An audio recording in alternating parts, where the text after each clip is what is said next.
We have spoken to individuals that have left Iran in the past 24 hours, and there are reports that firefighters are on the streets, not to put anything out, not to put out fires, but to wash the streets because of the blood-stained roads. The stench of blood is still prevalent across Iran. Now, the 800 individuals who reportedly have now, their execution has been postponed, I would take that with a pinch of salt. The Iran crisis will feature in-depth analysis. It's a high-stakes special programme to explain the complexities of what is a fast-moving situation. We've got a panel of world-leading experts. We'll spend the next hour digesting every inch and turn, what's happening on the ground, what that means for a wider perspective throughout the Middle East, and where this might go in the future. That's pretty hard to say, of course, but there are different theories and different opinions. So let's get into it by introducing you to our guest this evening. Here in the studio, we're joined by Dr. Burjuas Çelik, who is a Senior Research Fellow in Middle East Security at RUSI. Good evening to you. Thank you. We're also joined by Kasra Aarabi as well, an Iranian who specialises in Iran's military and security affairs and is Director of the IRGC Research Unit at United Against Nuclear Iran. A warm welcome to you. Thank you. And joining us from the United States, General Mark Kimitz, a US former Assistant Secretary of State for Political Military Affairs. General, good evening to you. Good evening. Thank you so much for being with us. Let's take a look at what has happened over the last few weeks. We'll start on the streets of Tehran.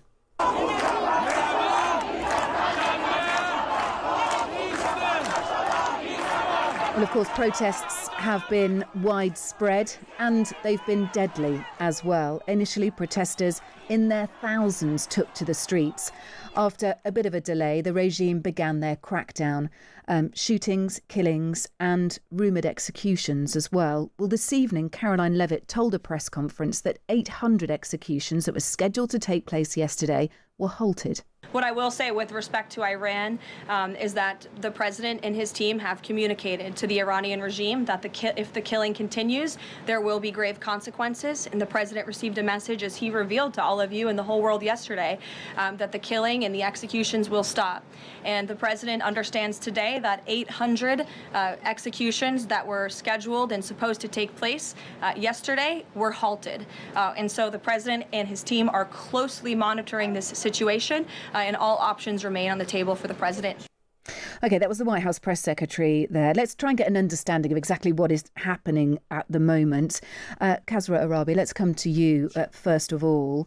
Are protesters still protesting? Were those 800 executions really prevented? Well, the first thing that we need to understand is that in the past few days, in the past 12 days, really, the regime has unleashed an unprecedented wave of violence, even by its own standards. So reports suggest and indicate that the death toll could be as high as 12,000 unarmed civilians killed on the streets of Iran. Meanwhile, there has been a total internet blackout, a total shutdown to both censor the bloodshed rather, and also cut Iranians from the outside world and delay any international response. The regime is saying all things are normal now. They're not normal. We have spoken to individuals that have left Iran in the past 24 hours, and there are reports that firefighters are on the streets, not to put anything out, not to put out fires, but to wash the streets because of the blood-stained roads. The stench of blood is still prevalent across Iran. Now, the 800 individuals who reportedly have now, their execution has been postponed, I would take that with a pinch of salt. More importantly, they are going to be tried as muharebs.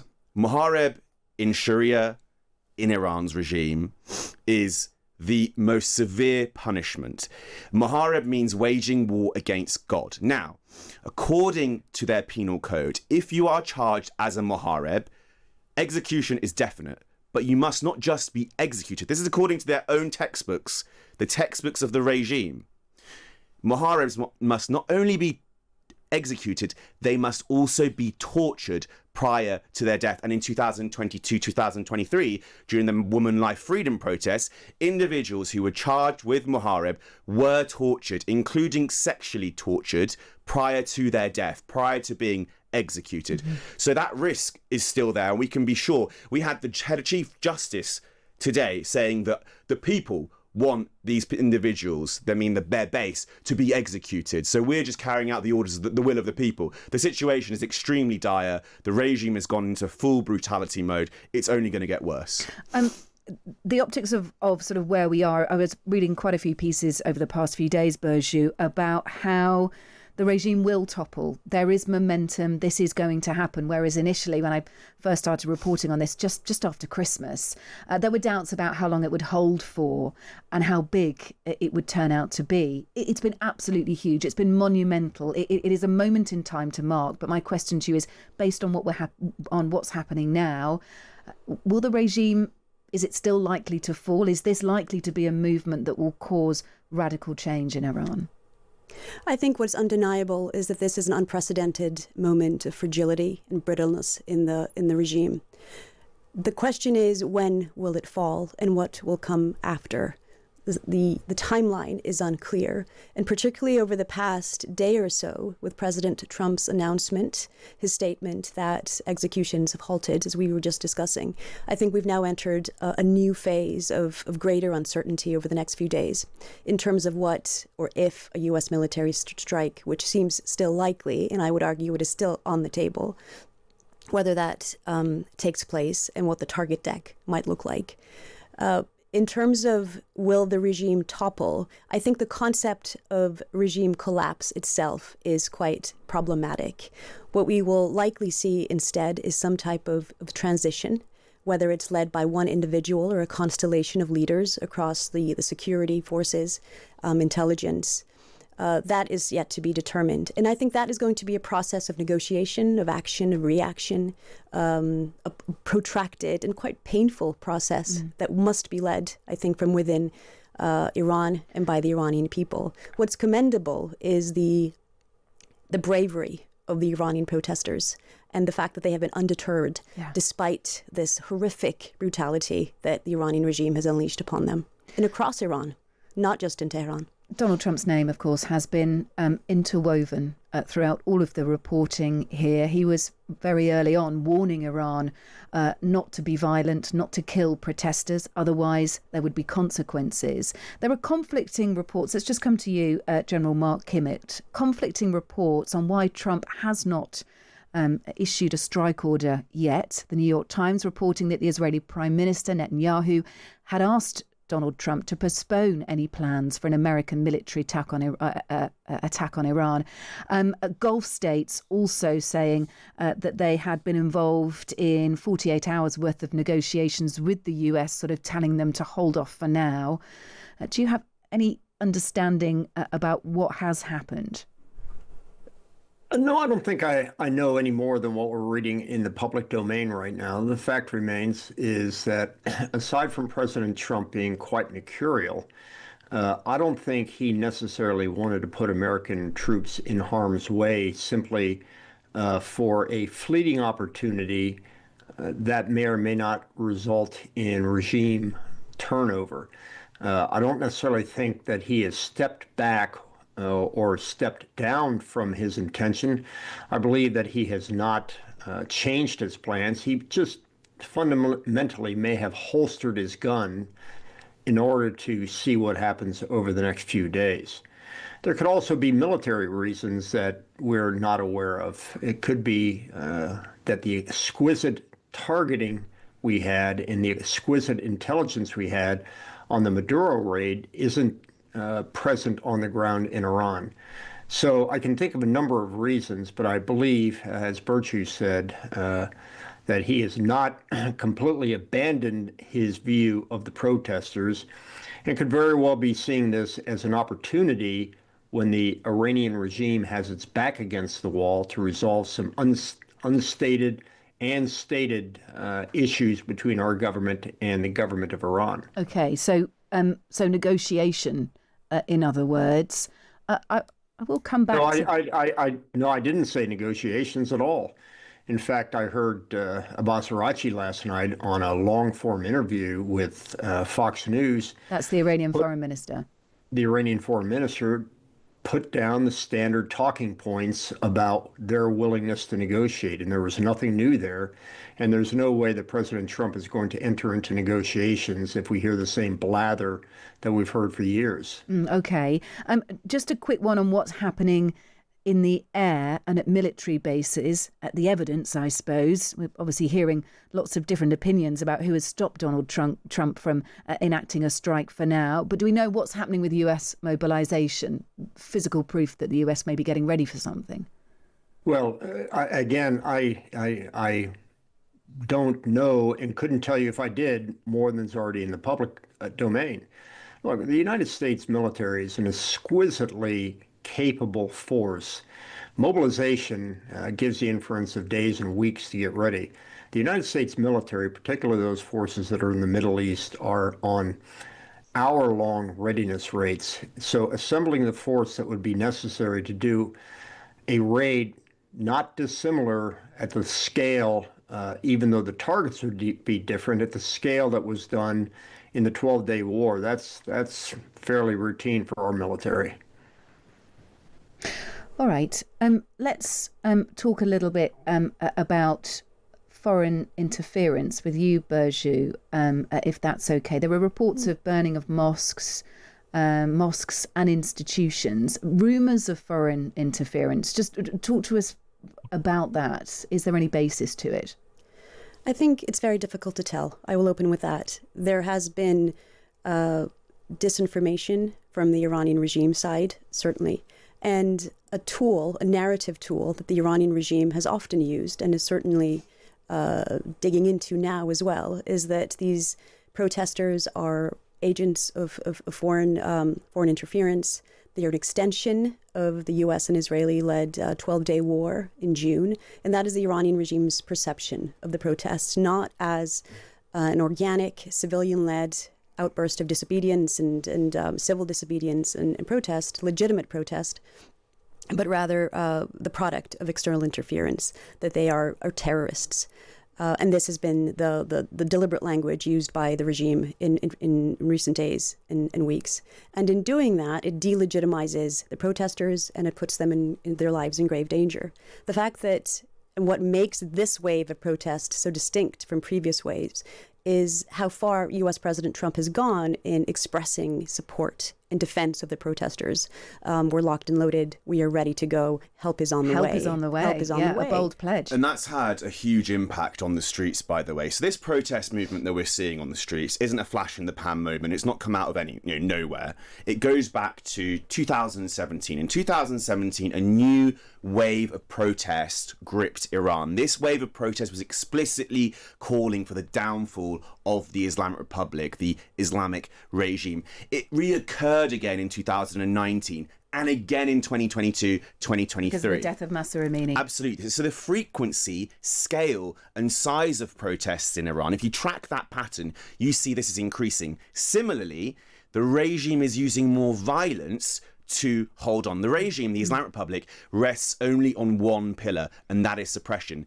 And this cycle of protests and suppression will continue unless you change the power balance between the unarmed civilians and the fully armed, fully radicalized suppressive apparatus. And if I just put this into context for your viewers, and this really underscores the bravery of the young men and women of Iran, how they're going onto the streets unarmed. Look at what they're facing. So this is just Tehran, right? We've released a report, by the way, if your viewers want to go and look at this extensive architecture, they can, using primary documents we acquired from inside these IRGC suppressive headquarters. So in Tehran, you've got the Tharala headquarters, operates as the main headquarters. When there's protests, when it's code red emergency, they seize control of full Tehran. Every bit of state resource, all the branches of government fall under the Tharala headquarters. Beneath that, you've got the IRGC's Mohammad Rasulullah Provincial Guard. Beneath that, their base, you have 23 regional Basij bases. The Basij is the brutal paramilitary of the IRGC. Beneath that, you have got 300 district bases across Tehran. Beneath that, at the neighborhood level, you have 3,000 neighborhood bases. Many of these bases, by the way, are in the neighborhoods are mosques. They use mosques as bases. So not only is the attacks on mosques a reflection of the mass secularization of Iranian society, call it militant secularization, particularly amongst the youth, but also it's a reflection that the regime's bases are also in these mosques at the neighborhood level. But that's what the Iranians are facing. Yeah. Despite that, they're going onto the streets in their millions. That is incredible bravery. Yeah, absolutely. I want to divert to military options in the immediate. If we can just close this one off with you, General Mark Kimmett. What are the options ahead for Donald Trump, and what do you think he will go for? Well, I think he's got a huge range of options. We always say that, but in this case, it's actually true. I don't know which one he would choose. I can tell you the one that I would advise if I was still in the military. And that is, as Kasra said, this enormous state security apparatus that is basically choking secular society inside of Iran. I don't think I would necessarily, but certainly may, recommend airstrikes against those facilities. But to me, the most attractive option is what the Israelis did to Lebanese Hezbollah when it started going after its leadership, and went after its first level leadership, then its second level leadership, then its third level leadership. The pager attack is a good example of that. It was far more than that. Yes. It was targeted assassinations. Yeah. And candidly, whether it's we have plenty of rooms available in the Brooklyn Detention Center next to Maduro's, and there's plenty of room to lay down and rest next to Qasem Soleimani. But if there is one organization, and I can be corrected, but if there's one organization more hated in Iran right now, other than the IRGC and the Basij, I don't know who they are. And that would be a unifying, appreciated attempt on the part of the Americans. All right, look, we will talk more about this as we look ahead to options in the short term and perhaps longer term future of Iran. We're going to zoom out in this section and just talk about the wider geopolitical implications since this latest uprising in Iran. I want to start by hearing from Iran's supreme leader, though, Ayatollah Ali Khamenei. Last week, he delivered his first major speech since the latest wave of nationwide protest. He dismissed Donald Trump's threats and denounced the demonstrators. The Islamic Republic will not be overthrown. Do not serve foreign powers. Whoever you may be, if you become an agent of foreigners and act on their behalf, the Iranian nation will disown you, and the Islamic establishment will likewise reject you. As for that arrogant man who sits in judgment over the entire world, let him know that throughout history, despots and arrogant rulers, such as Pharaoh, Nimrod, Reza Khan, and Mohammad Reza, were at the height of their power and pride when they were ultimately overthrown. He, too, shall meet the same fate. That is a translated version of a speech from Iran's supreme leader, Ayatollah Ali Khamenei, earlier in the week. Let's just get some reaction from those comments, Kasra. Is that what we expect him to say? And will those threats chime at all? Absolutely, it's what he's going to say. This is a deeply, deeply ideological individual who's not left Iran since 1989. He's a totalitarian dictator who has personalized every aspect of power in the Islamic Republic. So Khamenei, particularly in the past 5 to 10 years, has been personalizing every aspect of power, making every aspect of power contingent on his authority, and installing his cult of personality across effectively every element of this regime. He'll always double down. He's a deep, deep ideological zealot, and he holds absolute power. He's also an old man now, right? He's 86 years old. Yeah, just something to bear in mind. Let's talk about geopolitics, Burju, with you, if we can. Of course, look, if this round of protests, this hugely significant moment in Iran's history, if it does lead to a change in regime or a significant change within the country, there are, of course, going to be huge benefits for the Iranian people. They're going to live in a democracy. They're going to have a chance at a better economy and all else besides. But who are the other beneficiaries here if we broaden the focus here? Well, I think, firstly, what's important to sort of emphasize is the if in what we're talking about. There are various scenarios that can still unfold. These are early days, and whilst the protests are impressive in scale, intensity, and commitment, I think this is the beginning of the end for the regime. I would be cautious about implying that change is necessarily imminent. And the reason I say that is that the regime, through its acts of brutality, demonstrates that it retains monopoly on the use of violence. And that is one of the pillars of stability of authoritarian regimes, how they survive. So the big question will be, when will we see defections, consequential, high-level defections within the security establishment in Iran?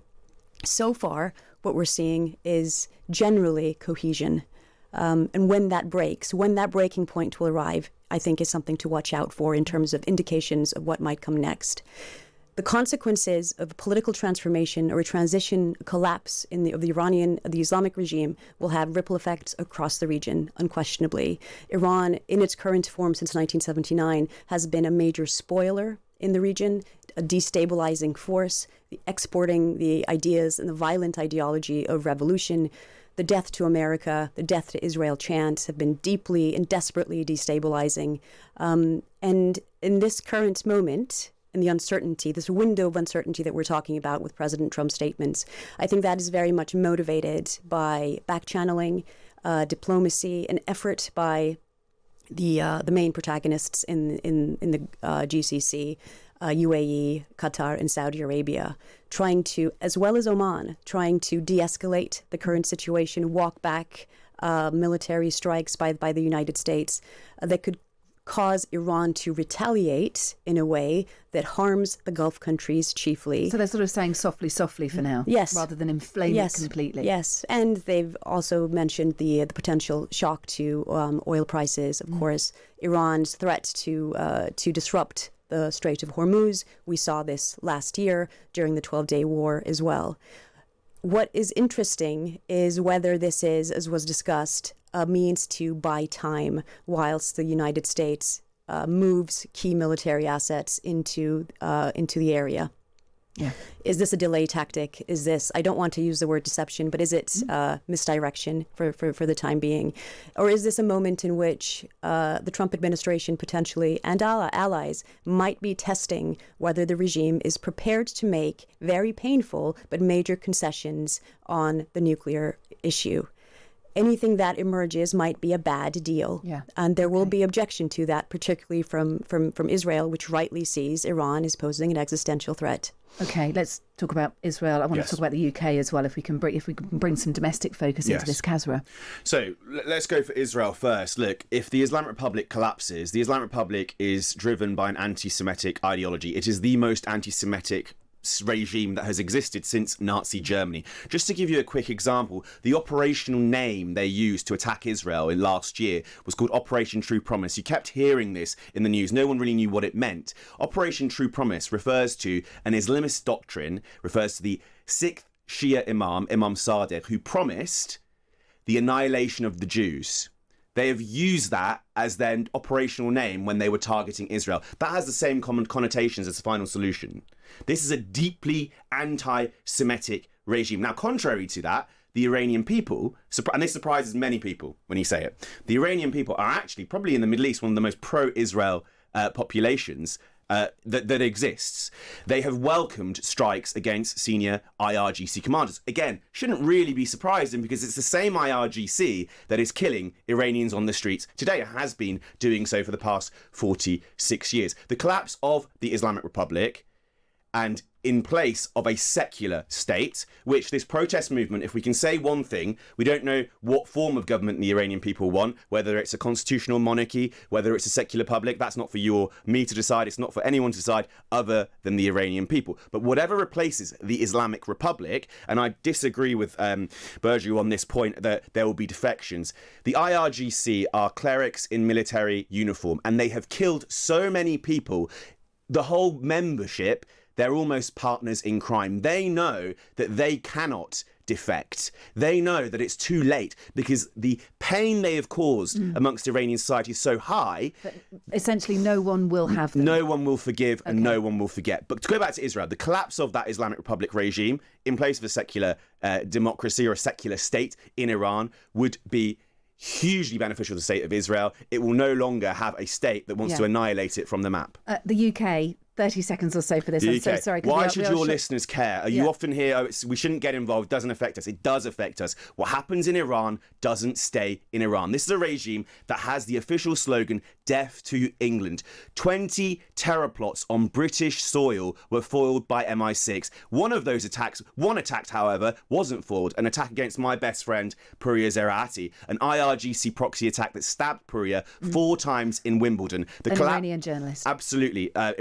British Iranian journalist. They've also created an extensive apparatus in the UK where they're spreading and nurturing Islamist radicalisation, anti-Semitism. They are launching attacks on our infrastructure. They are targeting our politicians. They're trying to divide our societies. The collapse of the Islamic regime in Iran is in Britain's interest. And I am actually deeply, deeply ashamed that Keir Starmer's government has not been more vocal on this. He has been silent, even relative to the French and the Germans, and they've not been great. But Keir Starmer's really been silent in the face of this. Clearly not looking out for British interests, in my opinion. Well, I'm sure he's waiting on the cue of Donald Trump, probably. He should be supporting Trump. Absolutely. He could be saying, we support Trump, but we will Iran. We don't have the military means. I'm not saying we should get involved militarily, the UK, but we have the means to diplomatically isolate the regime, and Starmer's not done that. Kasra Aarabi there. We're joined in the studio also by Dr. Burju Oshchelik from RUSI, and General Mark Kimmett is with us from the United States as well, former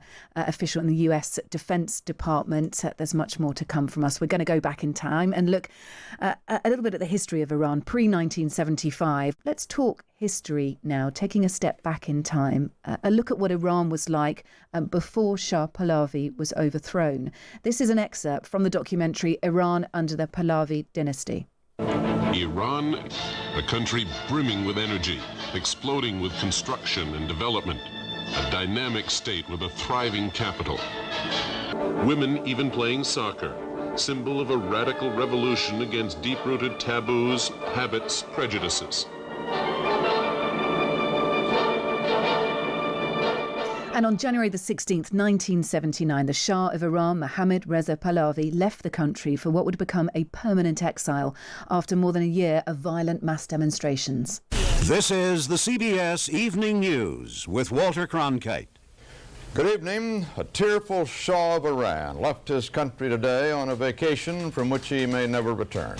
And for the first time since violent anti-Shah protests began in Iran more than a year ago, there were celebrations in the streets of Tehran. Bob McNamara is there. Chaotic celebrations erupted in Tehran when the news broke the Shah had gone. It was like Liberation Day. Martial law soldiers trapped in traffic were showered with scores of flowers and kisses.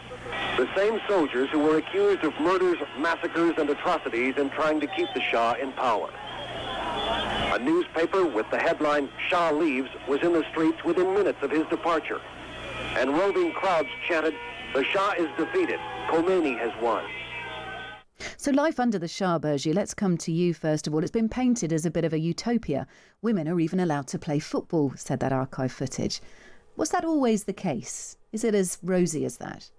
Well, there is a tendency to over-romanticize and display some nostalgia for that era. But undeniably, it was a fundamentally different type of Iran. And from a woman's perspective, from a feminist perspective, I think it's very easy to say that it's been a very tortuous experience for women under the Islamic regime since 1979. The absence of social contract, the absence of consent when it comes to control over women's bodies, and others as well, other non-conventional, non-orthodox identities across Iran. Fundamentally, it's been very different and difficult. There was a large sort of commitment to modernization, economic reform under the Shah. It was a far more pro-Western state. Certainly no enemy of the United States. If anything, it was an ally of the United States. and of the West, so it's significant in terms of its foreign policy posturing as well under the Shah. But it was not perfect, and it was not a liberal democracy in the way that we would define it today. If anything, it would be better described as an authoritarian constitutional monarchy. And there's a reason that the Shah was overthrown, despite the White Revolution, a series of reforms, land reforms for the poor as well, that were implemented. There was a high level of corruption, of mismanagement, of brutality under the Shah as well. Something that may be missed by those who haven't studied Iranian history as closely. There wasn't necessarily anything inevitable about the outcome of the 13-month-long protests in Iran, that they would lend themselves to and result in an Islamic republic.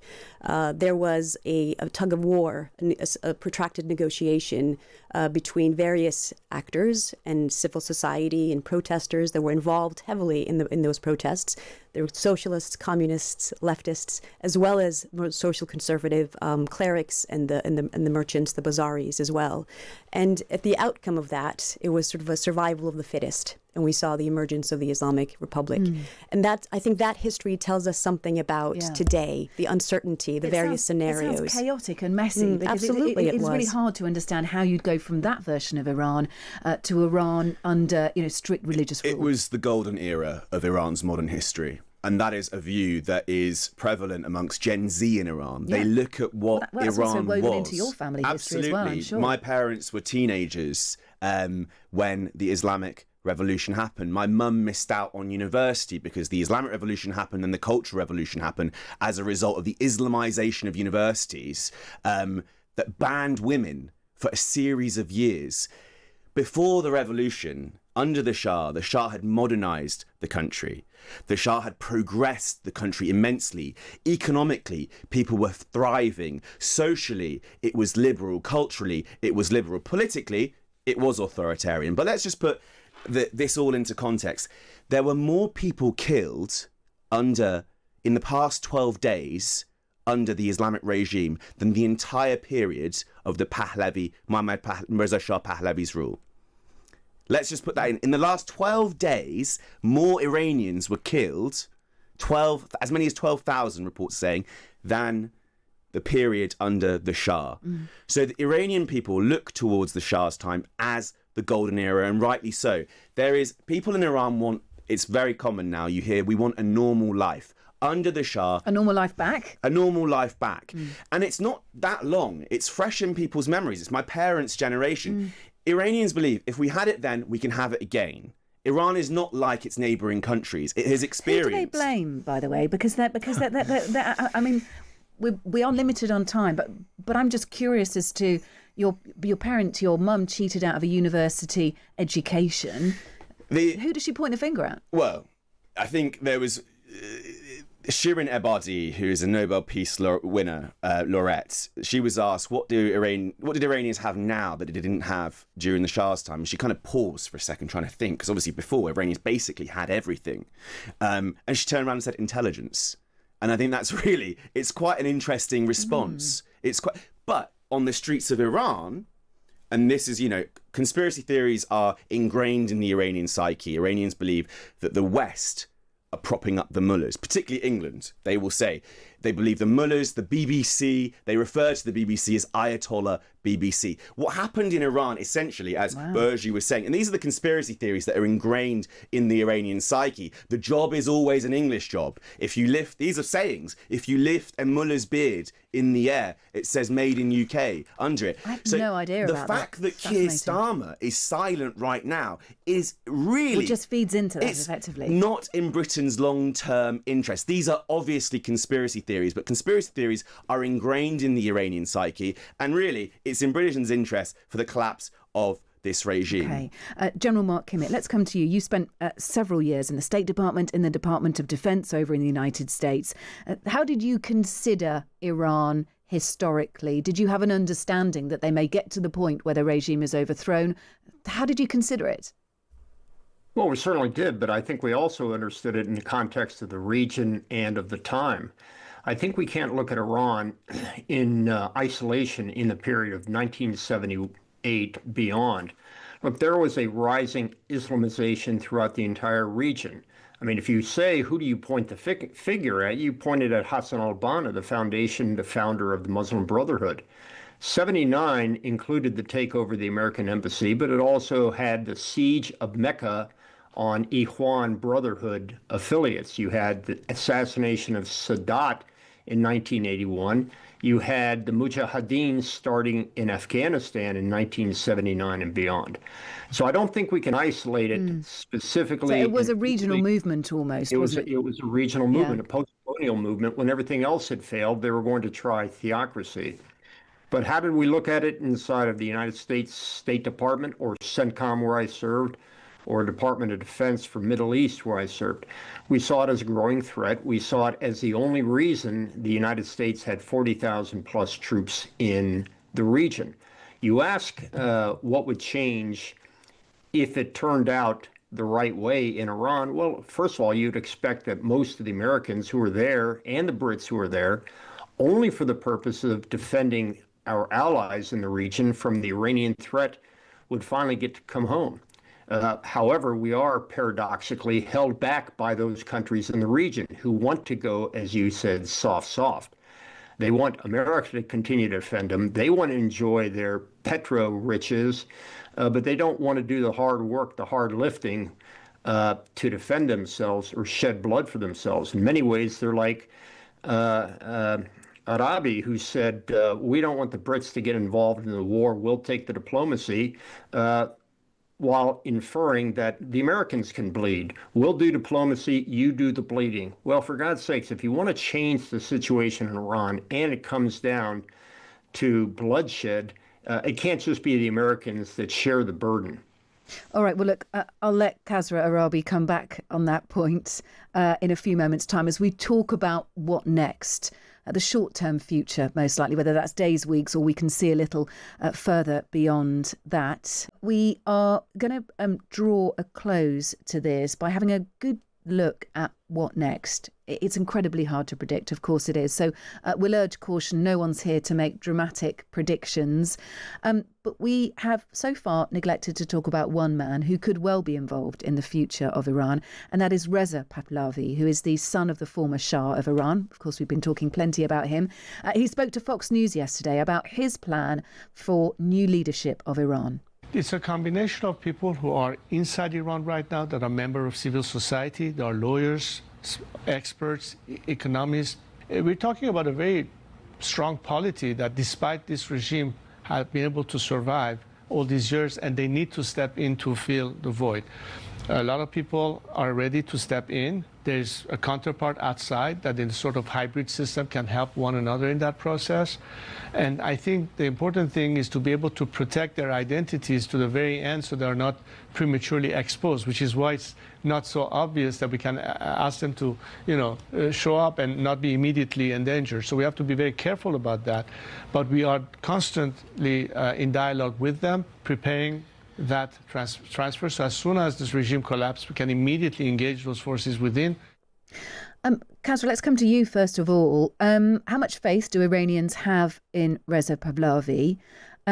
Is this still a movement or an uprising in Iran without a leader at the moment? There's no official opposition, is what I'm getting at. How much faith in Reza Pahlavi? Is he the man to come in and take over this situation? Well, the opposition is on the streets, right? You can't have an organised opposition in Iran because it's a totalitarian dictatorship. Because you're not allowed an opposition. Absolutely. Yeah. So as soon as you become politically active, you are imprisoned, or worse, you're killed. And Iranians have been taking to their streets in the millions despite... And we should say that Reza Pahlavi is in exile, effectively. Absolutely. So the Crown Prince Reza Pahlavi has undeniably a support base within the country. The Pahlavi brand itself is extremely popular. How big is that support? I think it's significant. Okay. It's significant. And the reason I say this is because people look at the Pahlavi dynasty in a very, very positive light, right?